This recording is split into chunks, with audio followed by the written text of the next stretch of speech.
My mom used to tell me all the time, the same thing that makes you laugh will make you cry. And I didn't take heed to it. I had to think about, okay, I'm here, I'm 21 years old with a 20-year sentence. What can I do? Should I just sit here, lift weights, talk crazy, and be a prison tough guy? I had to decide, what do I want to do with my life? I started reading books, and I earned the nickname Ed Nerd Smith instead of Edward Smith. I love reading. I'm the type of guy, when I read a book, I come across a word I don't know, I will look it up, and then pretty soon I'm reading the dictionary, and I'm like, oh, damn, ADHD, I got to get back to the book. Like, that's how I am. But I love learning, I love reading. And so in that environment, I made a choice to do something different based on 3 questions. And I challenge you all, when you get to a pivotal moment in your life, these aren't exhaustive, but think about, in those pivotal moments, first things first, how did I get here? Second thing, what can I do? I'm here. What can I do?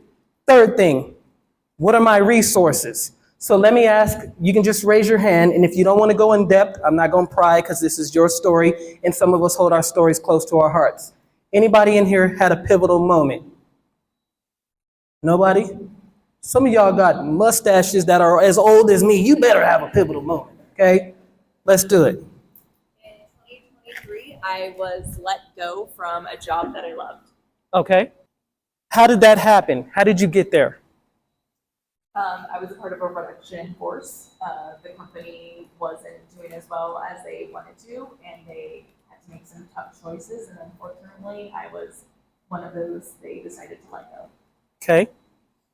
What could you do about that? You're here, it happened. What can you do? I allowed myself to breathe for a bit and sit in the awful feelings that I was having and anger at the situation. I worked, or I might be getting ahead of myself, started thinking about my resources.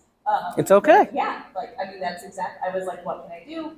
I started thinking about my resources, what I have available. I reached out to a friend of mine who's a lawyer and helped me negotiate a really good severance package, and looked at my network and what other jobs I could get at the time in a quick manner, because I was about to start grad school and I couldn't go without having anything lined up. Unfortunately enough, BOA, I was doing project testing for them, and they happened to have a part-time position available. Okay. And I reached out to that person, submitted my resume, and I got the job. Boom, nice. Thank you for sharing that. Can we clap it up for her again?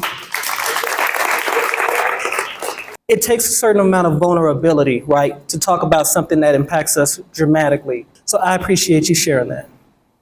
So for me, how did I get there? I was out being an idiot. It's that simple. What could I do? I started reading. I started learning. I graduated culinary arts. Then after I graduated, I said, I don't want to cook nothing. But nonetheless, I graduated every single program that was available to me.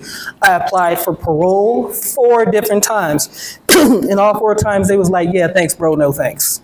And then on the 5th time when I applied for community corrections, they said, let's give this guy a chance. I went to Pier 1, graduated, and then the rest is history.